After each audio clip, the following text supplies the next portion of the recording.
स्वागत है आप सभी का इस नए लेक्चर में। तो इस लेक्चर में हम फर्स्ट मेथड स्टार्ट करेंगे, अप्रॉक्सीमेट एस्टीमेट की प्लिंथ एरिया मेथड। तो प्लिंथ एरिया आपको तो नाम से ही पता चल रहा होगा, प्लिंथ एरिया किसे कहते हैं ये तो आपको हो चुका होगा। प्लिंथ एरिया क्या होता है, बिल्टअप एरिया क्या होता है, सुपर बिल्टअप एरिया क्या होता है।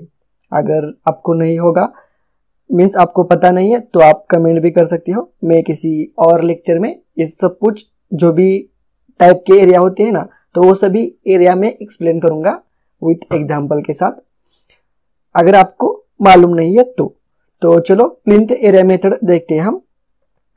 प्लिंथ एरिया मीन्स जो भी बिल्डिंग का प्लिंथ एरिया होता है ना, उसे हम मेजर करते हैं और उसको जो भी कॉस्ट होती है, प्लिंथ जो भी कॉस्ट होती है पर्टिकुलर एरिया के लिए, तो उसे हम मल्टीप्लाई करते हैं तो हमें अप्रोक्सीमेट कॉस्ट मिल जाती है। तो चलो देखते हैं, जब हम पूरा का पूरा एक कवर करेंगे तो आपको प्लिंथ एरिया मेथड पूरा का पूरा समझ में आ जाएगा। सबसे first point, this estimate is prepared on the basis of plinth area of building. हम अप्रोक्सीमेट एस्टीमेट प्रिपेयर करते हैं on the basis of plinth area, जो भी बिल्डिंग का प्लिंथ एरिया होता है तो उसका इस्तेमाल करके हम एस्टीमेट निकालते हैं। The rate for unit plinth area is determined from the cost of similar building having similar specification, Heights, construction and locality.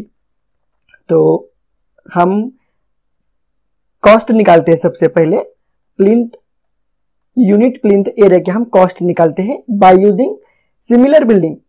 अगर मान लो हमें अब नई बिल्डिंग का कंस्ट्रक्शन करना है तो उसकी कॉस्ट हम कैसे निकालते हैं, अगले मीन्स पिछले इस नई बिल्डिंग का कंस्ट्रक्शन करने से पहले अगर उस एरिया में किसी और ने किसी ने तो बिल्डिंग का कंस्ट्रक्शन किया होता है, तो उसका प्लिंथ एरिया कितना है और उसका रेट, उसको कितना खर्चा आया,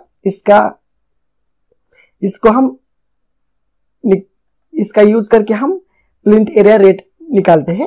और उसको बाद में हम जो भी हम नया बिल्डिंग का कंस्ट्रक्शन कर रहे हैं ना, तो उसको मल्टीप्लाई करते हैं और हम अप्रोक्सीमेट एस्टीमेट निकालते हैं। तो मैं आपको एक एग्जांपल भी लेकर समझाता हूं, उससे पहले हम जो पॉइंट 2 है ना वो भी डिस्कस करते हैं। Plinth area estimate is prepared by finding the plinth area of the building and multiplying by the plinth area rate। तो ये जो टू पॉइंट्स है ना, मैं आपको एक्सप्लेन करता हूं हम किस प्रकार से एस्टीमेट निकालते हैं।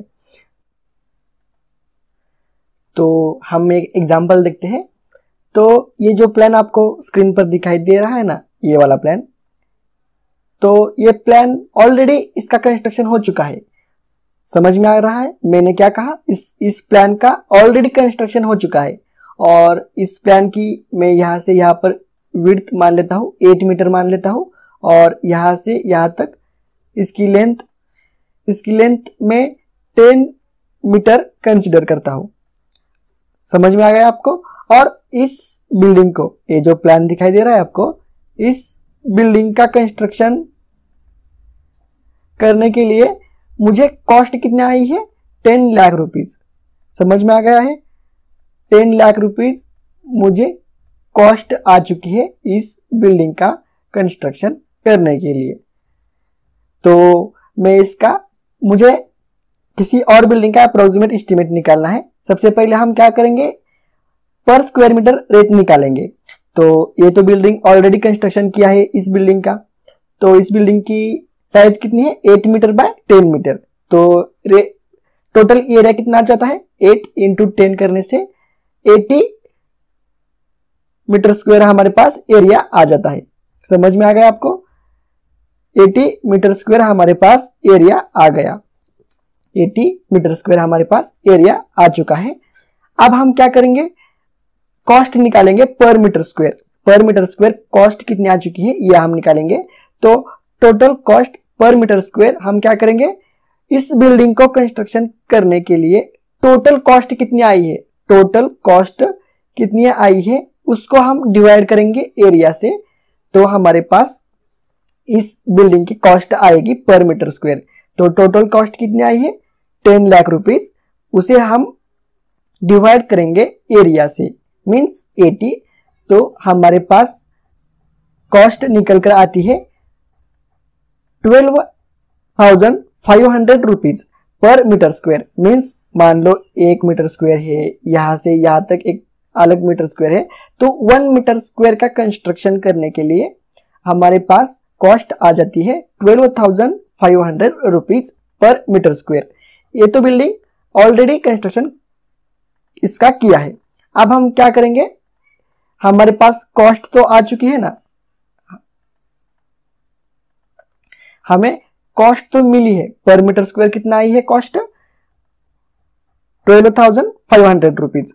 और उसी लोकेलिटी में मीन्स उसी एरिया में उसी टाइप का स्ट्रक्चर हो या स्ट्रक्चर अगर डिफरेंट भी होगा, बिल्डिंग का ही कंस्ट्रक्शन करना है, प्लिंथ हाइट भी सेम होगी, सीलिंग हाइट या मान लो हमारी बिल्डिंग का हाइट भी सेम होगी, तो हम उसकी कॉस्ट निकालेंगे। तो हमें उसी एरिया में ये देखो, ये सेकंड प्लान का हमें कंस्ट्रक्शन करना है उसी एरिया में। तो हम क्या करेंगे, इसकी विड्थ कितनी है, इस एग्जांपल में हम मान लेते हैं 10 मीटर इसकी विड्थ है और इसकी लेंथ भी 10 मीटर है, ऐसा मान लेते हैं। तो टोटल कितना एरिया हो चुका 10 इंटू 10 100 मीटर स्क्वायर हमारे पास एरिया हो चुका टोटल। और अब हम इसकी कॉस्ट कैसे निकालेंगे, सबसे पहले हमने वहां पर कॉस्ट निकाली थी, कितनी निकाली थी पर मीटर स्क्वायर कितना था 12,500 कॉस्ट थी हमारी पर मीटर स्क्वायर के लिए। तो यहां पर कितनी आ चुकी है, एरिया कितना आ चुका है 100 मीटर स्क्वायर।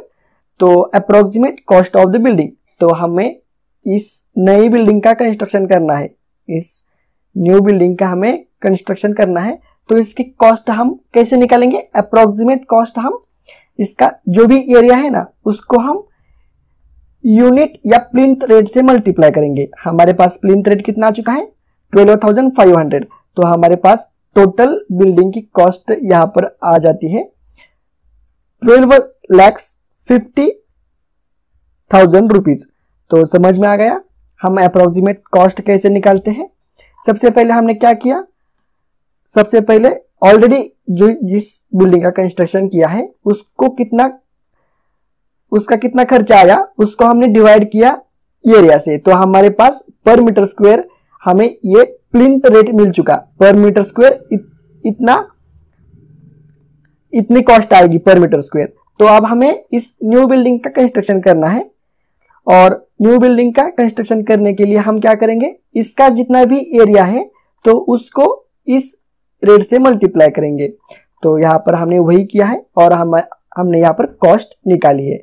तो इस प्रकार से हम न्यू बिल्डिंग का या मान लो न्यू वर्क का हम कॉस्ट निकालते हैं by using plinth area method. समझ में आ गया। हमने यहाँ पर क्या किया, ये जो प्लिंथ एरिया होता है ना, ये जो बिल्डिंग का प्लिंथ एरिया होता है इसको हमने मल्टीप्लाई किया per unit plinth area rate से, हमने इस एरिया को मल्टीप्लाई किया तो हमें कॉस्ट मिल जाती है। तो मैं ये उम्मीद करता हूं कि आपको प्लिंथ एरिया मेथड आपको पूरी की पूरी समझ में आ चुकी होंगी। समझ में आ गई ये फर्स्ट पॉइंट और ये सेकेंड पॉइंट आपको समझ में आ गया होगा। अगर नहीं आ गया होगा तो फिर से वीडियो को देख लेना।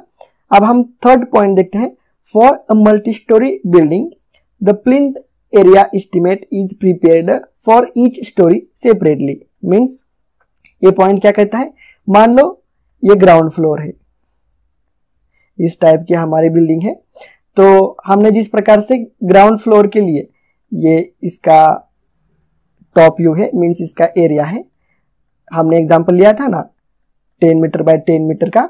तो इस ग्राउंड फ्लोर के लिए जितनी कॉस्ट आई थी ये ग्राउंड फ्लोर के लिए हो चुकी। अगर हमें मल्टी स्टोरी बिल्डिंग है हमारी, ये फर्स्ट हो चुकी, ये G+1 G+2 है, तो हम ये ग्राउंड फ्लोर के लिए ये अलग सी कॉस्ट आ जाती है। फर्स्ट फ्लोर के लिए हम अलग से निकालते हैं और सेकेंड फ्लोर के लिए हम रेट अलग से निकालते हैं। तो जब हम ग्राउंड फ्लोर की कॉस्ट निकालेंगे तो ग्राउंड फ्लोर का प्लिंथ एरिया जितना भी है उसको हम कॉस्ट से मल्टीप्लाई करेंगे।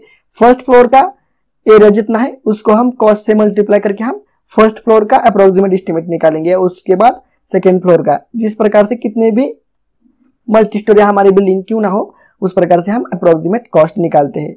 यहाँ पर गलती मत करना, अगर आपने ग्राउंड फ्लोर का एरिया ले लिया और उसको यूनिट रेट से मल्टीप्लाई किया तो ऐसा मत समझना कि हमारे पास पूरी की पूरी बिल्डिंग की कॉस्ट आ चुकी, वो सिर्फ ग्राउंड फ्लोर की कॉस्ट आपको मिल जाएगी। समझ में आ रहा है ना? अगर आपको फर्स्ट फ्लोर की निकालनी है तो आपको फर्स्ट फ्लोर के एरिया से कॉस्ट को मल्टीप्लाई करना पड़ेगा, तब आपको फर्स्ट फ्लोर के भी मिल जाएगी। सेम उसी प्रकार से सेकेंड, थर्ड, आपकी जितने भी मल्टी स्टोरी बिल्डिंग होगी उसका आप एस्टिमेट निकाल सकते हो। तो इस लेक्चर में बस इतना ही। नेक्स्ट लेक्चर में हम प्रॉब्लम देखेंगे, solved examples on plinth area method. Means ये 2.4 स्टार्ट हो चुका है यहाँ से, इसलिए मैंने 2.2 और 2.4 सिलेबस का साथ साथ लिया है। तो नेक्स्ट लेक्चर में हम प्रॉब्लम देखेंगे, तब आपको ये प्लिंथ एरिया रेट भी वहां पर पूरा का पूरा समझ में आ जाएगा। तो चलो मिलते हैं नेक्स्ट लेक्चर में।